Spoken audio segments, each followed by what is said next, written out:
রুমি একটি ছোট গ্রামের মেয়ে, যার স্বপ্ন ছিল শিক্ষক হওয়ার। তার বাবা দিনমজুর, মা ঘরের রান্নার কাজ করতেন।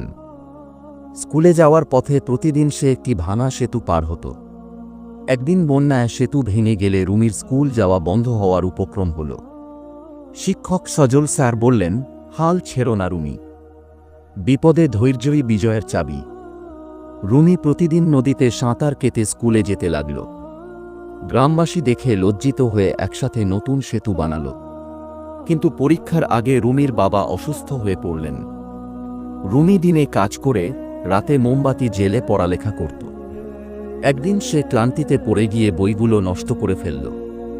মা তাকে জড়িয়ে ধরে বললেন, আলো নিভে গেলেই তার আর দেখা মেলে মা। রুমি সেই বছর প্রথম হয়ে পরীক্ষা পাশ করল। আজ সে স্কুলে শিক্ষিকা হয়ে গ্রামের মেয়েদের বিনামূল্যে পড়ায়। তার মুখে প্রায়ই শোনা যায়, জীবনে কষ্ট আসবেই, কিন্তু লক্ষ্য থেকে চোখ সরালে চলবে না।